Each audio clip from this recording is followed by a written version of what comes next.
Okay, hi everybody. Today we're going to be talking about well-formed outcomes or well-formed goals. And I've been doing this for a really long time, but today we're going to flip the script. We're going to change the game and we're going to shift the paradigm from the old style have, do, be to be, do, have. And what this means is generally, when most people think about having a goal, or they go, I'd like to have a new house, I'd like to have a new car, I'd like to get married, I'd like to do whatever, they go, I'd like to have that. So, what do I have to do to get that?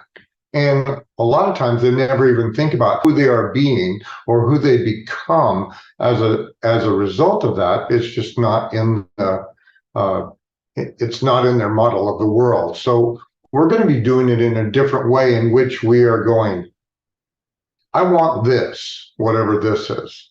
And who do I have to be or who do I have to become in order to have that? And after you think in terms of who you have to be or become in order to accomplish your goal, then you move to what do I need to do? And then you ultimately move to have or having that goal. And what this is going to do is this is going to give you a revolutionary shift in perspective because recognizing and embracing your true self, your values, your capabilities, so that when you start with be or being, you're aligning your goals with your identity, with your core values, and you're fostering a more authentic and sustainable journey towards your success. And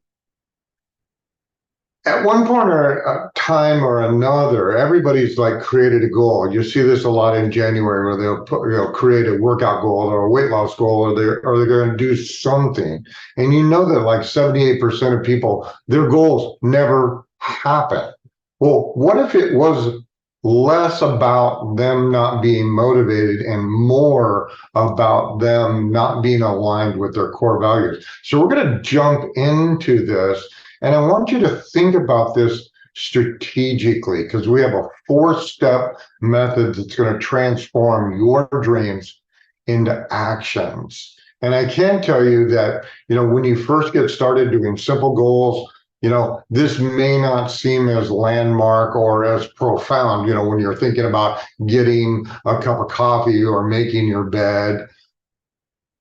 But when you start moving into larger goals, going back to school, changing jobs, getting married, having children, starting a movement or whatever, you're going to want these skills. So we're going to start really, really simple.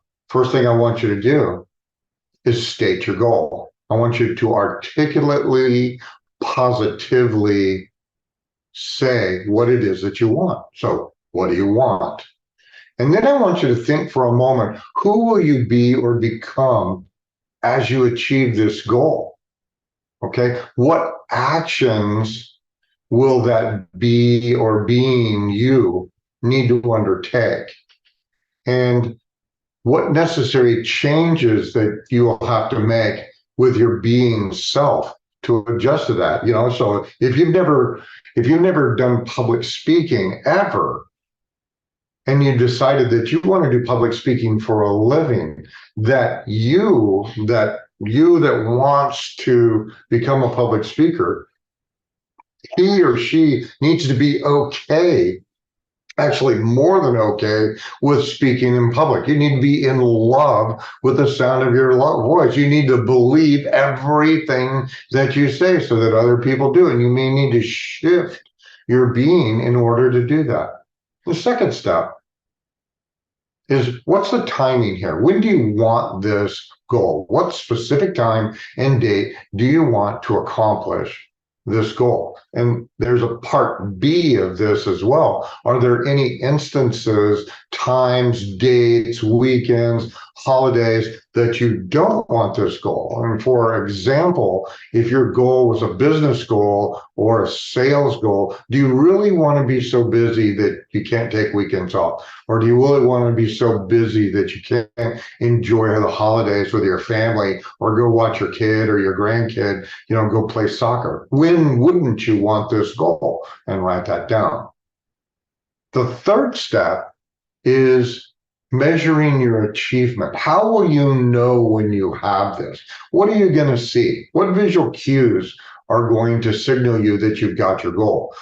What are you going to hear? What sounds, what words will you associate with the achievement of your goal? And then finally, emotional. Like, what are you going to feel like when you are standing on the other side of the finish line? You've got that goal in your hand, or you can see it all around you. How's that going to feel? And then the very fourth and most important process is, does this goal align with my core values? And you need to think about that. If your goal is going to conflict with who you are, you either need to modify the goal to match your values.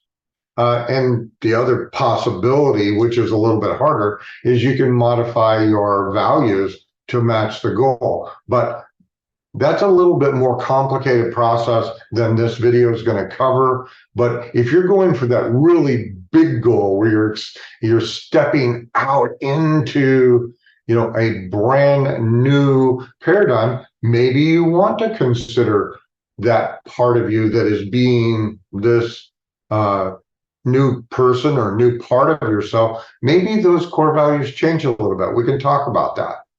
Okay, I want you to review this video a couple of different times, ask questions if you want to, or just message me, and we'll talk about it and nail these things down.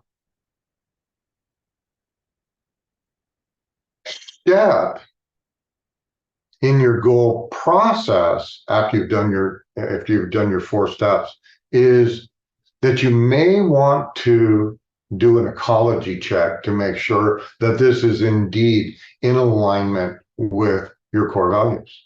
So one of the things I want you to ask yourself is, what will happen if I do this? Or how will I feel if I do this? What will I see if I do this?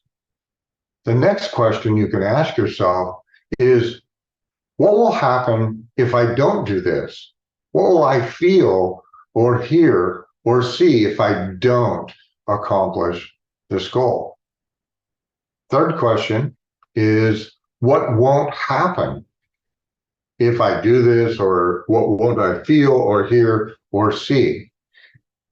And then the last part, which is kind of a brain buster, is what won't happen if I don't do this? And I really want you to think about this, because in terms of how people process, most people do one thing or the other. They either notice how things go together or they notice how things break. And without answering these extra questions, you could fall into the trap of just thinking how you normally do. I'm very much of how things go together type person. And sometimes I need to pause and go, okay, well, if I take on this goal, if I go to school, if I buy a new house, or if I get a new car and stuff, what won't happen if I do this goal? And it's worth checking out to make sure that you're in alignment with your core values. And then the last part of this is going to be your action steps. What's the first thing that you need to do? And what will that action be? And you write it down. And then you need to put a date on it. When is that step going to be completed? And then you do your second step. What will that second action step be? And you write that action step down and you date it. And then the third is your third action step, which should represent the completion of your goal, what that will be, and the completion date. Now, with larger goals, sometimes you're going to have to break this into multiple steps, but I would break it into 3 parts with 3 action steps each. And you just go from there. If you have any questions about this, get a hold of me, just PM me, or we'll do a coaching call on this, and I will talk to you later.